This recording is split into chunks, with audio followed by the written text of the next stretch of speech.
êtes sur TV Africa, madame, monsieur, bonjour et bienvenue dans ce numéro de Gettingo.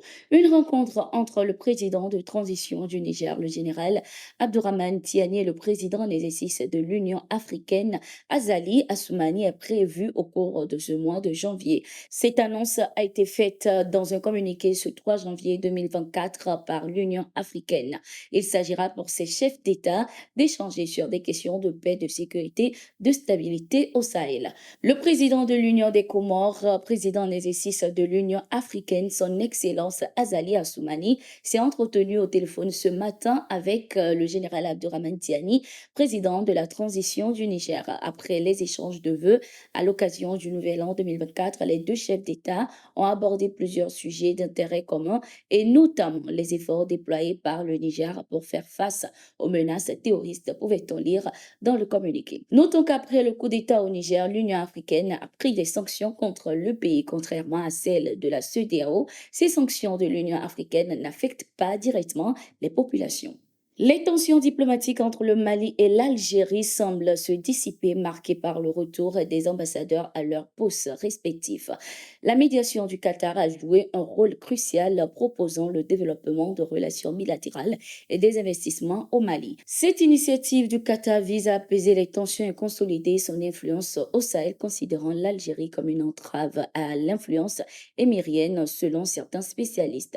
La crise a également révélé des accusations entre l'Algérie et les Émirats arabes unis, mettant en lumière une compétition économique et d'influence en Afrique. Avant l'éclatement de la crise avec le Mali, l'Algérie avait accusé les Émirats arabes unis d'attribuer des fonds au Maroc pour semer la discorde. Les tensions ont atteint leur apogée lorsque l'Algérie a reçu des séparatistes touaregs et par la suite l'imam Diko.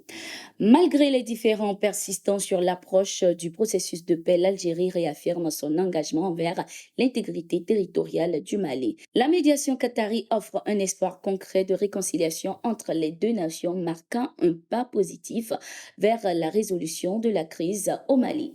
168 ressortissants burkinabés qui avaient été bloqués en Tunisie sont arrivés à l'aéroport de Ouagadougou par un vol spécial humanitaire ce 4 janvier 2024.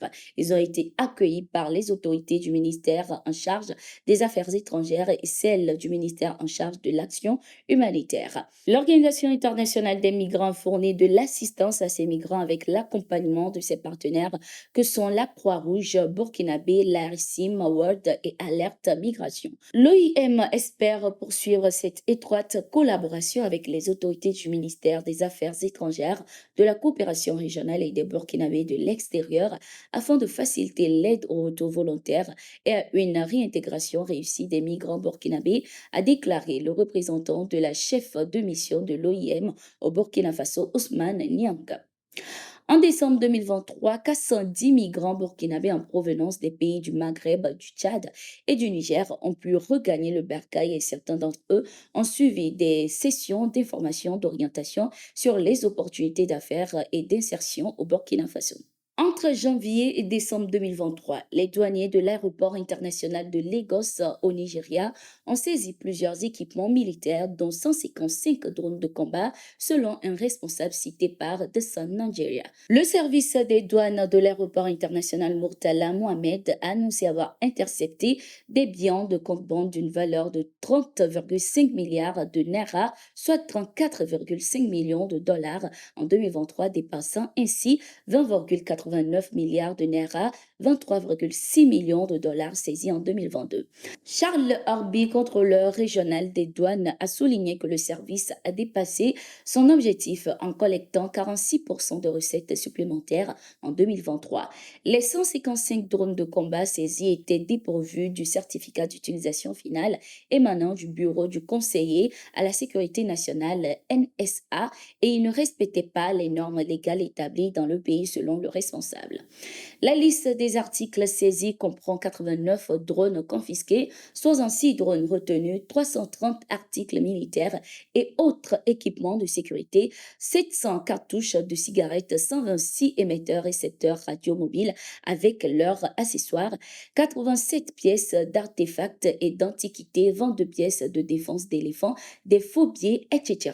En somme, le service des douanes de l'aéroport international de Lagos a connu une augmentation significative des saisies en 2023, dépassant ses objectifs financiers grâce à la confiscation d'équipements militaires de drones et d'autres articles de contrebande. Les opérations de reconquête du territoire se poursuivent au Mali ce 7 janvier à Tessit, au nord du pays. Les forces armées maliennes ont repéré et détruit une base terroriste.